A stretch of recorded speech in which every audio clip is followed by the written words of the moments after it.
देखो भाई, आज है 23 दिसंबर और आज मनाते हैं अपन राष्ट्रीय किसान दिवस, है ना। तो राष्ट्रीय किसान दिवस जो है, अगर आपके एग्ज़ाम के पॉइंट ऑफ व्यू से देखा जाए तो 2001 में स्टार्ट किया गया था भारत सरकार के द्वारा। और हमारे जो पूर्व प्रधानमंत्री हैं, पूर्व प्रधानमंत्री भारत रत्न चौधरी चरण सिंह जी की याद में यह किसान दिवस मनाते हैं। अच्छा, तो भाई किसान दिवस उनकी याद में क्यों मनाते हैं? क्योंकि भैया वो एक ऐसे प्रधानमंत्री और एक ऐसे नेता थे जिन्होंने अपना पूरा जीवन काल किसानों की तरक्की के लिए, किसानों के कार्यों के लिए, किसानों के उत्थान के लिए उन्होंने पूरा जीवन काल बिताया। चौधरी चरण सिंह उन नेताओं में हैं जिनकी इज्जत बहुत ऊपर है हमारे देश में। वर्तमान के नेताओं से उनकी तुलना करना बेवकूफ़ी है। अच्छा, चौधरी चरण सिंह को लेकर के एक किस्सा सुनिए आप, शायद आपको अच्छा लगेगा। बात है लगभग 1979 की, 1979 की। तो जब हमारे देश के प्रधानमंत्री होते हैं चौधरी चरण सिंह, जो कि क्रम के हिसाब से देखा जाए तो 5वें प्रधानमंत्री हैं, और 1979 से लेकर के 1980 तक वो भारत के प्रधानमंत्री रहे। तो भैया उस समय प्रधानमंत्री थे, उन तक खबरें पहुंच रही थी कि भाई थानों में बहुत भ्रष्टाचार है, रिपोर्टों के लिए पैसा मांगा जा रहा है, FIRों के लिए पैसा मांगा जा रहा है। तो साहब वो इटावा, आपने सुना है? इटावा में एक थाना था, ऊसराहर थाना। वहाँ वो पहुँचते हैं साहब एक साधारण से किसान की वेशभूषा में। और आपको पता है कि साधारण से किसान की वेशभूषा में पुलिस वालों ने देखकर उनके साथ कैसा व्यवहार किया होगा, ये बताने की ज़रूरत नहीं है। तो साहब वो वहाँ पहुँचते हैं, अपनी रिपोर्ट लिखवाते हैं, लिखवाने की गुहार करते हैं। वो कहते हैं कि साहब मैं यहाँ पर बैल खरीदने आया था, मेरी जेब कट गई है, कृपया करके मेरी रिपोर्ट लिख लो।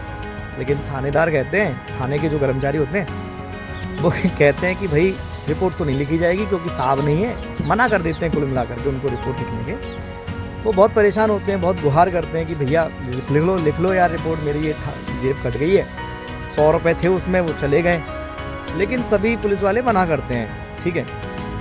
लेकिन फिर कुछ देर बाद एक सिपाही उनके पास आता है, कहता है कि भाई रिपोर्ट तो लिख जाएगी लेकिन एक खर्चा पानी लगेगा।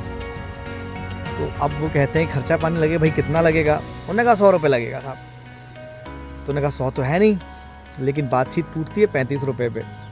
तो 35 रुपये की रिश्वत जो है मांगी जाती है हमारे भारत के पूर्व प्रधानमंत्री से।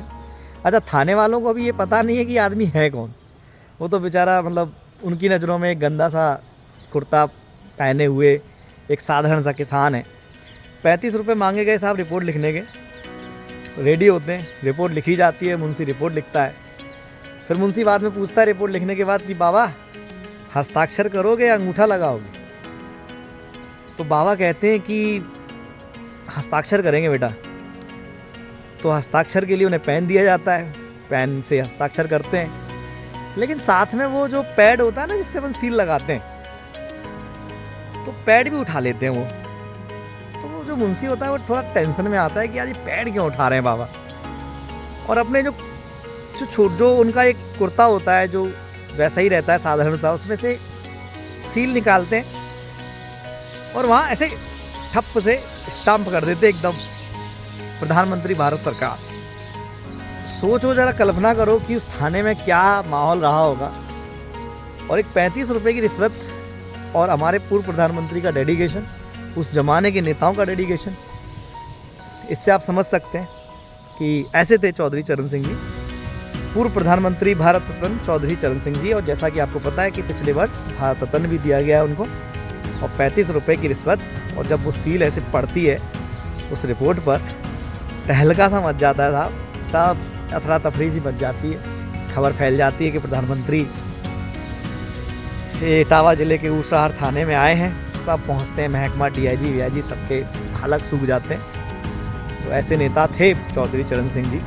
तो उनका जन्म दिवस रहता है 23 दिसंबर को, इसलिए किसान दिवस मनाते हैं, राष्ट्रीय किसान दिवस। तो शायद आपको अच्छा लगा हो ये स्टोरी सुन के। तो बस बढ़िया है सब कुछ। जय जय श्री राम।